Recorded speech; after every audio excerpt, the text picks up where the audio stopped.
Esta comunicación lleva por título El Seminario de Carvajal, un colegio al servicio de la infancia más necesitada. La hemos estructurado en 6 puntos. El primero, origen y finalidad. Segundo, admisión y hacienda. Tercero, cargos y oficios. 4, régimen de vida.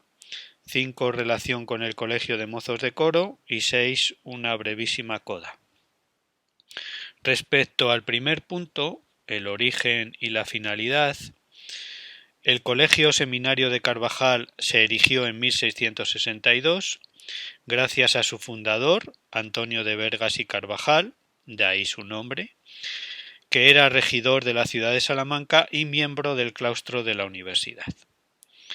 En su testamento, otorgado el 24 de octubre de 1649, deja como patrono al obispo y al cabildo y queda muy claro cuál es su objetivo: acoger a niños huérfanos, pobres de solemnidad, y si no los hubiere, sean pobres y preferidos los picarillos desnudos que andan mendigando. Así consta, como digo, en su testamento y en el libro de registro, que es el que citamos, 1663-1862. Estos niños tendrían sustento y educación hasta los 16 años. Bueno, a partir de esa edad podían optar por varios caminos, varias salidas, desde la milicia o el estudio. Bien, es verdad que eran los menos, pero sí se abría esa posibilidad para los que quisieran estudiar teología o medicina, y en este caso podían permanecer 5 años más en el colegio, pero la mayoría decidía aprender un oficio. Así consta, como digo, en el libro de registro. Encontramos oficios como sastre, barbero, entallador, tapicero, carpintero, cantero, boticario, cerrajero, guarnicionero, platero, cirujano, etc. También había niños que entraban más tarde como religiosos, pero como digo, la mayoría decidía aprender un oficio. En cuanto al punto segundo, admisión y hacienda, la primera recepción de 34 niños fue el 4 de octubre de 1663. En el asiento de cada niño consta su condición de orfandad, lugar de procedencia, edad, una breve descripción física y la fecha de entrada. Al margen se anota si cumplió o no con sus estudios, el oficio que aprendió, si dejó el seminario o murió. Por ejemplo, de Andrés Montes, natural de Ledesma, se le describe como algo moreno y romo y una señal de carbunco en la mano izquierda. Al margen se anota, murió. Pedro del Corral, natural de Salamanca, tenía 10 años y era algo pelirrojo, blanco y con una señal de herida encima del ojo derecho. Al margen se escribe sastre, comediante y después estudiante. De José Fernández se dice que tenía la boca pequeña, que era moreno y abultado de carrillos. Al margen, el oficio, batidor de oro. En los registros de los años siguientes se mantiene en líneas generales esta descripción. En cuanto a la edad de entrada, hay que decir que al principio variaba considerablemente. Podía ir desde los 6 años, bien es verdad que los menos, hasta los 13 o 14. Pero a partir del año 1745 se determina que fueran mayores de 10 años y naturales de Salamanca y su diócesis, con antelación a todos los forasteros. Está claro que en lo que se refiere a la admisión de alumnos hay una cuestión fundamental que es la situación económica del seminario. Es decir, que esta admisión estaba condicionada por la economía del seminario. El cabildo nombraba 3 comisarios que permanecían en el cargo durante 3 años y estos 3 comisarios eran los encargados de decidir quién entraba y quién no en el colegio seminario. Bien, es verdad que la última decisión siempre correspondía al cabildo. De cómo hay una interrelación clara entre la cantidad de muchachos admitidos y la situación económica del seminario, pues dan cuenta las actas. Y lo que hemos hecho ha sido pues ir recogiendo datos para ver cómo esto era cierto. Así, en 1761, uno de los comisarios, llamado Ignacio Pardo, que era arcediano de Monleón, informa que el seminario tenía un caudal sobrante de unos 18.000 reales, que estaba abastecido medianamente, que había 12 seminaristas en casa, más 2 mozos de coro y 6 fuera de ella. Por lo cual le parecía que sin padecer atraso podía mantener al presente 24 o 26. Con estos datos el cabildo decide que entren 4 más para que el colegio no experimentase empeño ni atraso. En 1773, otro comisario, Estanislao Montero Gorjón, consideraba que el colegio disponía de muchos sobrantes para recibir a más muchachos. El cabildo entonces pide razón de las rentas y gastos del colegio seminario y el coste de cada seminarista por un quinquenio. 10 años antes se había calculado en 153.125 reales y 28 maravedíes el caudal existente en las arcas del seminario y en 500 reales el gasto anual de cada muchacho. Bueno, ahora se descubre que el criterio del quinquenio no sirve, pues se dan cuenta que variaba mucho de un año a otro, y se decide que hay que proceder con cautela en la admisión de colegiales y no recibir a más de 36. En ese momento había en el seminario y puestos a oficio 28, cuando en otro tiempo se habían alcanzado cifras de 52, 50 y 40 colegiales. No cabe duda de que la economía del colegio y con ello su propia supervivencia se vio afectada por distintos acontecimientos históricos y sociales. Desde los tiempos tan calamitosos a los que con frecuencia se refieren las actas capitulares de mediados del siglo XVIII, a lo que pudo ser la Guerra de la Independencia de principios del XIX, o las desamortizaciones de Mendizábal, 1836, y Madoz, 1855.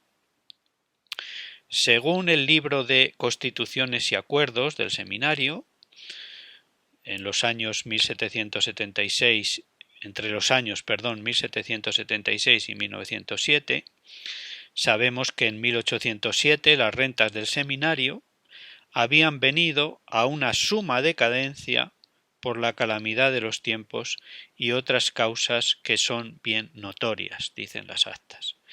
Y en 1826 no habían quedado en el colegio más que 2 seminaristas. Y en 1874, debido a la falta de recursos, por no pagar el Estado los intereses de las inscripciones nominativas y estar alcanzado en una considerable suma, el cabildo tuvo que adoptar, aunque con sumo dolor, una serie de medidas, entre otras, suprimir el sueldo al rector, cerrar la escuela de instrucción primaria, destinar a oficio a los acogidos internos y asignar al portero, en atención a su edad y estado, 3 reales diarios con obligación de coser la ropa exterior de los acogidos. Los 2 o 3 muchachos que quedaran en el seminario recibirían la mayor economía en el trato y asistencia y acudirían a la escuela gratuita católica. Cuando faltaban 3 años para comenzar el siglo XX, había 17 chicos en el colegio, que arrojaba un saldo a su favor de 47 pesetas y 47 céntimos. Respecto a los cargos y oficios, que es el punto 3, nos encontramos en primer lugar con los comisarios, ya los hemos citado anteriormente, que además de controlar todo lo relacionado con la admisión, debían visitar a menudo el colegio y examinar lo que hacían y aprovechaban los muchachos, así como corregir al administrador, rector y maestros si no hacían bien sus empleos y a tiempo. Además de los comisarios, había 2 capellanes que vivían dentro del seminario. Uno se hacía cargo de la educación y otro de la administración. Este último, el administrador, después de decir misa cada día por el fundador, debía ocuparse del gobierno, cobranza y administración de la hacienda, asistir a los colegiales en el vestido, calzado y comida, así como cuidar del cumplimiento del trabajo de los criados y del ama. El administrador podía reprenderla, corregirla y hasta multarla si no cumplía bien con su obligación, lo mismo que debía hacer con el portero, el aguador, la panadera y la lavandera. Todos estos prestaban también sus servicios al seminario. Además del cargo de administrador, estaba el cargo del rector, que desde luego era el fundamental para la buena marcha del colegio seminario. Sus ocupaciones principales tenían que ver con la enseñanza y la educación de los muchachos. Presidía la misa, la mesa y el estudio, rezaba con ellos el rosario todos los días, les enseñaba los mandamientos, la doctrina cristiana, etc. Tenía que vigilar la asistencia a la escuela de los escolares y los gramáticos a las horas determinadas y también de los teólogos, juristas, artistas, etc. Además de los comisarios, el administrador y el rector, y los oficios que hemos señalado, había 2 maestros que se ocupaban de la enseñanza de los colegiales y podían vivir fuera o dentro del colegio. Con el maestro de escuela aprendían a leer, escribir y contar 3 horas por la mañana y 3 horas por la tarde. En invierno 2 horas por la tarde y 2 por la mañana. El maestro de gramática impartía también las clases, 2 horas por la mañana y 2 horas por la tarde.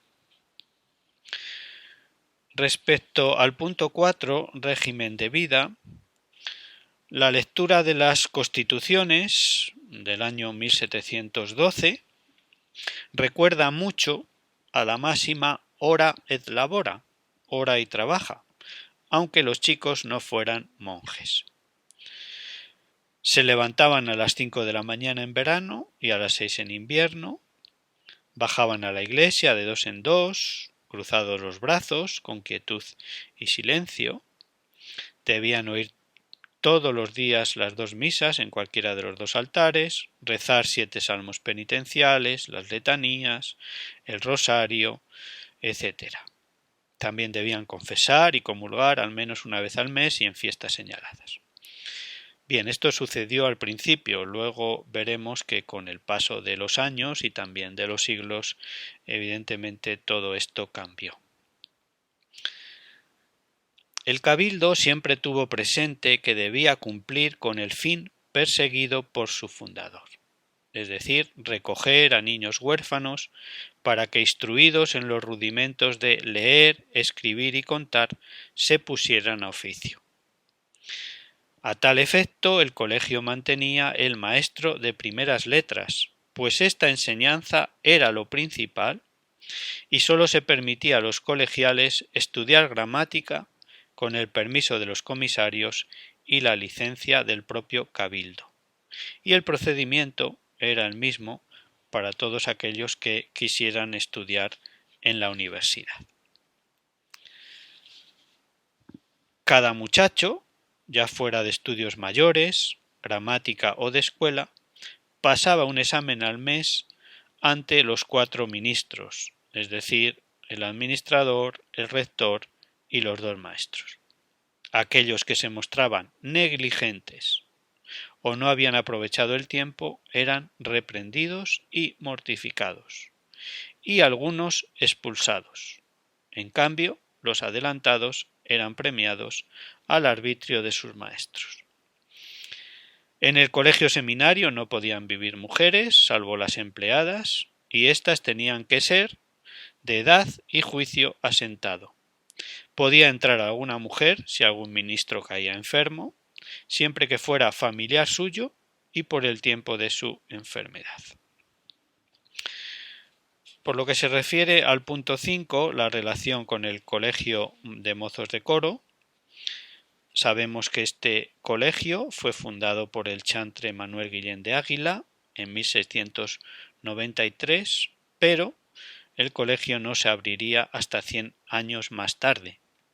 Mientras tanto, los mozos de coro vivían con sus padres o familiares, salvo los más pobres y huérfanos que en algunos casos pasaban al seminario de Carvajal a cargo de las rentas del colegio. Por eso siempre hubo una estrecha relación entre el colegio de mozos de coro y el seminario de Carvajal. Porque, entre otras cosas, con las rentas del colegio de mozos de coro, el cabildo ayudaba con un real diario a aquellos que eran aplicados y hábiles para la música, pero debido a la pobreza de sus padres, dicen las actas, estaban expuestos a estragarse o malograrse. Y a partir del año 1742 también salían del patrimonio del Colegio de Mozos de Coro los 10 ducados para pagar al maestro de primeras letras que había en el seminario, más 2 ducados de aguinaldo de Navidad a los mozos todos los años y 15.000 maravedíes para que fueran a las funciones de toros en tiempo de ferias por el mes de septiembre. Las protestas y discusiones entre los canónigos eran continuas, porque algunos criticaban que este modo de proceder iba contra la mente del fundador, ya que con todos esos gastos nunca se podría construir y abrir el colegio de mozos de coro. Dicho colegio estuvo cerrado desde 1835 a 1850, se trasladó al Carvajal para ahorrar gasto en las 2 instituciones. Y ya en el siglo XX hay un intento de unificación de los 2 colegios en el local del seminario, con un mismo reglamento y alumnos externos e internos que aprenderían enseñanza elemental y enseñanza de música, solfeo y piano, instrumentación, armonía, etc. Punto 6. Coda. De una u otra forma, siempre hubo una estrecha colaboración entre las 2 instituciones. De modo que el 18 de enero de 1964, las 2 fundaciones se refundieron en una, denominándose Colegio de Niños de Coro Seminario de Carvajal, fundación que actualmente sigue funcionando. Y en 1991 el patronato, a cargo del obispo y el cabildo catedralicio de Salamanca, determinó que sus funciones fueran asistenciales, en concreto atención y residencia de ancianos, y de atención a la catedral. Desgraciadamente, hoy se conserva muy poco de lo que fue el Colegio Seminario de Carvajal. En la actualidad, solo quedan algunos restos y los muros de la fachada principal, pues hace años otro incendio, hubo uno primero, lo destruyó por completo cuando había dejado de ser una residencia de mayores.